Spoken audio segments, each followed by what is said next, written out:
ارشاد فرمایا حضرت نوح علیہ السلام نے اپنی قوم سے کہ تم اللہ کے حضور استغفار کرو، پھر کیا ہوگا کہ وہ آسمان سے موسلادھار بارش نازل کرے گا اور تمہاری مدد کرے گا مالوں سے، بیٹوں سے، اور تمہارے لیے باغات بنا دے گا اور نہریں جاری کر دے گا۔ تو یہ ساری چیزیں استغفار سے نصیب ہوتی ہیں، مال بھی ملتا ہے، بیٹے بھی ملتے ہیں، بارشیں بھی بر وقت برستی ہیں اور نہریں بھی جاری ہوتی ہیں اور اموال کی کثرت بھی نصیب ہوتی ہے۔ تو کثرت کے ساتھ استغفار پڑھیے، اس کا لازمی نتیجہ یہ ہوگا کہ اللہ تعالیٰ مال کی کثرت فرما دے گا، اور مال وہ دے گا جو کثیر بھی ہوگا، حلال بھی ہوگا، طیب بھی ہوگا، اور پاکیزہ بھی ہوگا، اور فراواں بھی ہوگا، اور مبارک بھی ہوگا۔ تو جو مبارک رزق ہوتا ہے وہ مومن کی زندگی کا مقصود ہے۔ دوسری بات، جو کام صبح کے وقت کیے جاتے ہیں ان کاموں میں اللہ نے برکت رکھی ہے۔ کچھ لوگوں کی عادت ہے کہ وہ دیر سے اٹھ کے دیر پہ کاموں پہ جاتے ہیں۔ حضور نے اللہ کی بارگاہ میں دعا کی، اے اللہ میری امت کی صبحوں میں برکتیں ڈال دے۔ تو صبح کے کاموں میں برکت ہے، استغفار پڑھتے رہیں اس میں برکت ہے،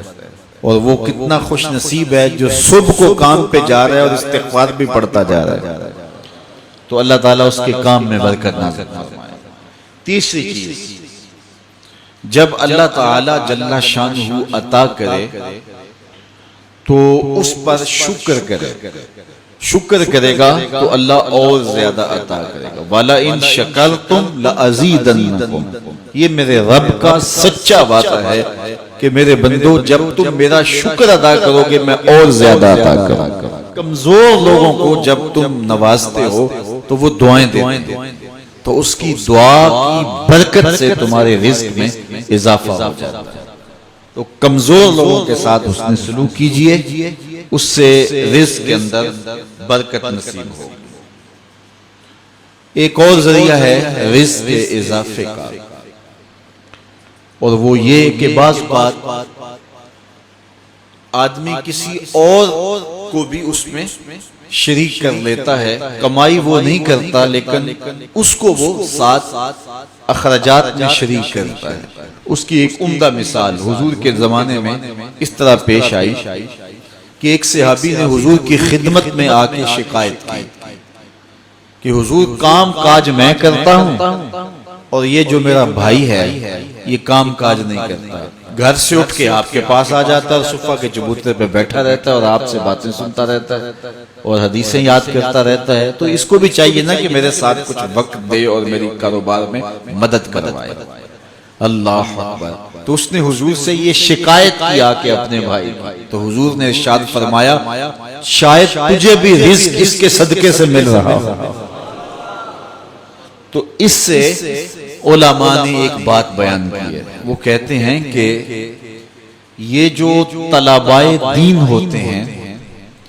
اپنے رزق میں ان کا حصہ شامل کر لو، ہو سکے تو اپنا بھائی یا اپنا ایک بیٹا وقف کر دو جو دین پڑھے، اور